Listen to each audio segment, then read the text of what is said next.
Hello everyone, here is a dietitian Pooja, and today we will see nutritional management in during cancer treatment.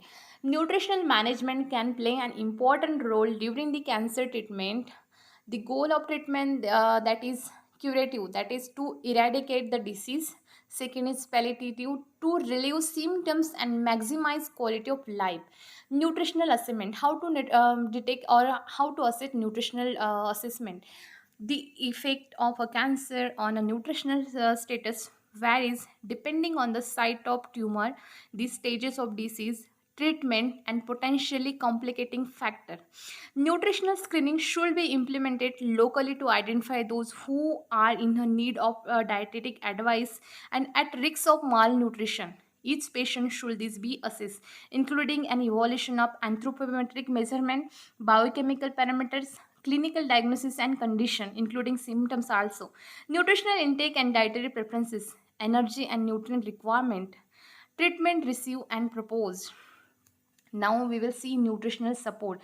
The first step to nutritional management should be the discussion and where possible the correction of a factor contributing to a reduced intake. Nutritional support should be given by ensuring that the patient has access to suitable food and fluid. When they are able to eat orally, intake should be supplemented using ordinary food, priority product or combination of both. Treatment of undernutrition, if an acute oral intake cannot be achieved and it is clinically appropriate, that is palliative care, artificial nutrition support, preferably via the gut, enteral feeding, introduction, or directly into the blood. Parental nutrition should be undertaken. There is a strong evidence to suggest that prevention of a weight loss can reduce treatment complication and the length of time spent in hospital, as well as improving the patient's quality of life. There is no conclusive evidence to support the theory that restricting the nutritional intake of patient with cancer reduce tumor growth. Suggestion to elevated nutritional related side effect. Anorexia. If a patient feeling loss of appetite, try to maximize intake by taking high energy, high protein foods and fluids. Gentle exercise, fresh air before meal may promote appetite. Smaller, more frequent meal may help. Taste changes. Try food chill. Eat more of the food that still tastes good. If a red meat does not taste right, try poultry, fish, egg. Instead, stronger flavor like a ginger, lemon, or spices may help. Maintain regular mouth care. Next, dry mouth. If a patient feeling dry mouth, sip cool drinks. Try using a drinking straw, suck ice chips, sharp taster like the grapefruit or lemon may stimulate saliva. Serve meal with sauce or gravy. If a patient feeling nausea and vomiting, avoid off-putting smells. Plain food in a small quantities may be better. Tolerated. Avoid lying down after eating. A gentle walk may help. Sip drinks throughout the day, but wait for 15 minutes after eating before taking more fluid. Try ginger flavor, mints, and plain biscuits. If a sore mouth, mucositis is present, try soft, smooth food and plenty of sauce. Avoid spicy and salty foods and sharp.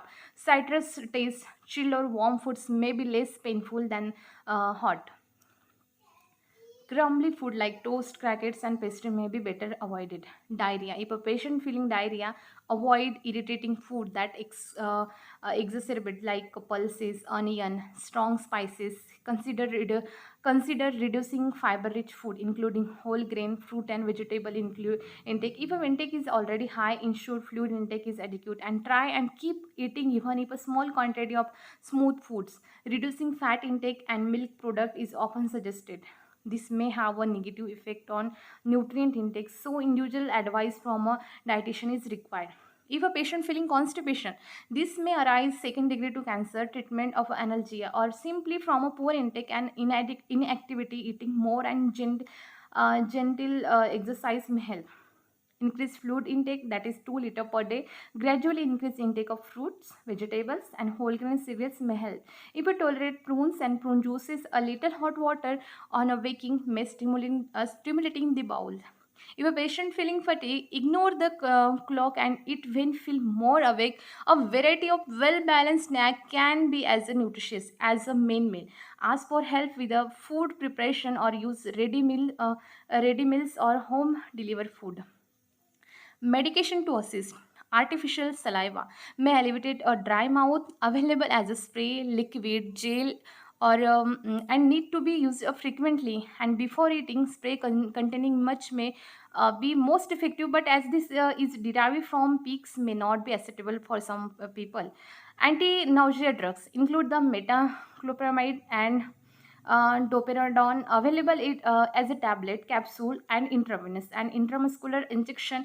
In a severe cases, administration via syringe drive may help. Anti-diarrhea drugs include the codeine phosphate or loperamide and cofinotrop. It's useful during now, other dietary approaches to cancer treatment. There is a considerable amount of information about food and cancer available to the general public, and some includes dietary advice that is based on limiting or questionable scientific evidence. While some is compatible with that is generally regarded as a healthy, well-balanced diet, other advice is not.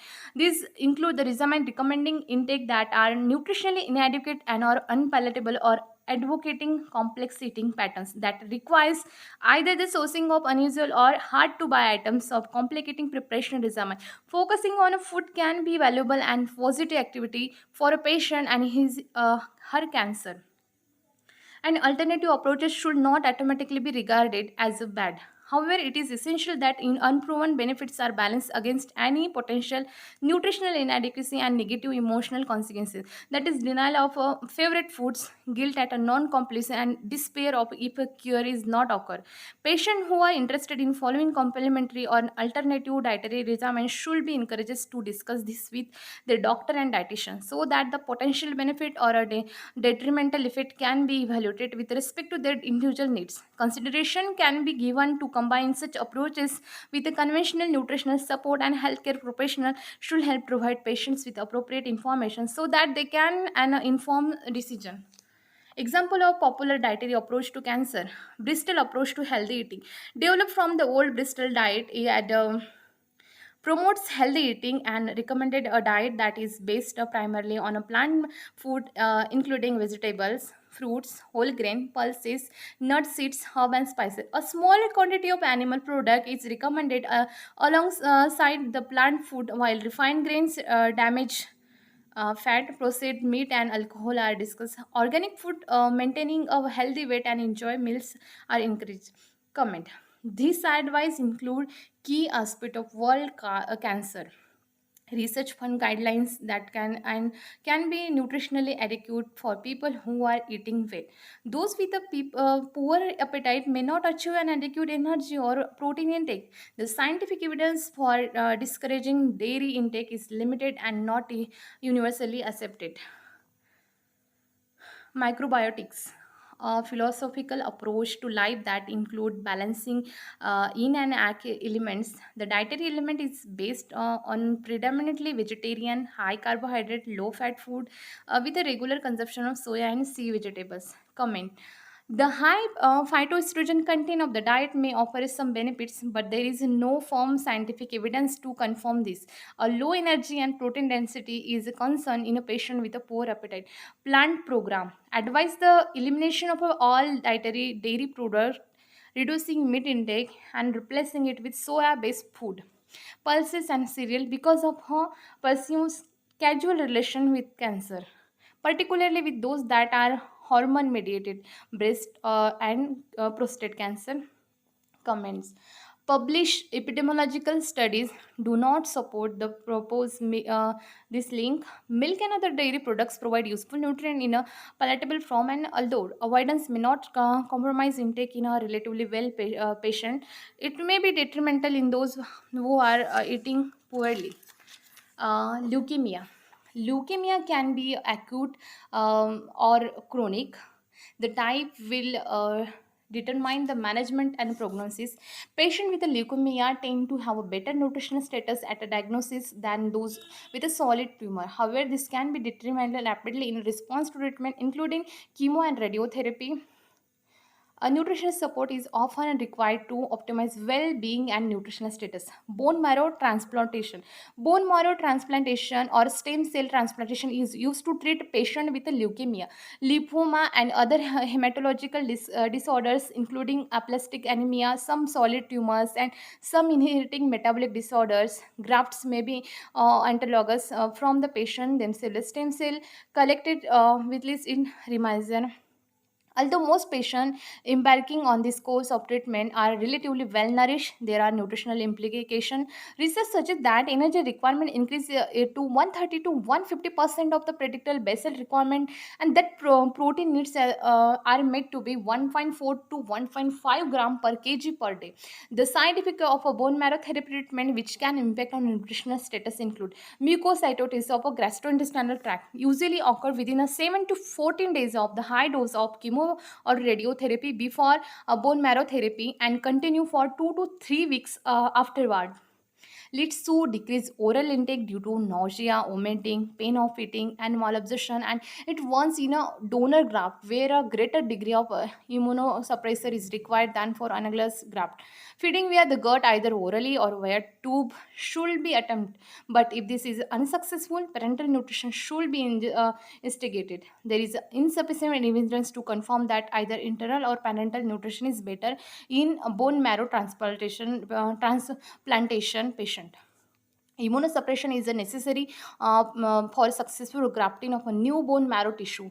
Following chemotherapy, the neutrophil white blood cell count drops. The unwanted side effect is increasing susceptibility to infection. Patients are nursed in isolation and protected from a potential source of pathogen.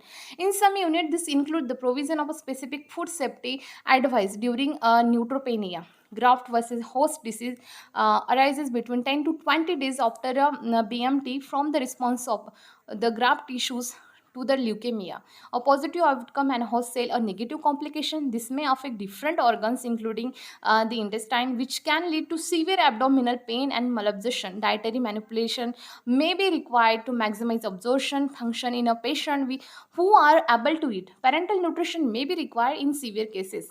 Studies have shown that the immunomodulating effect of omega-3 fatty acid may have benefit after BMT by reducing GVHD and the potential fatal complication, veno-occlusion disease. These findings have not been replicated by other research and further studies are needed.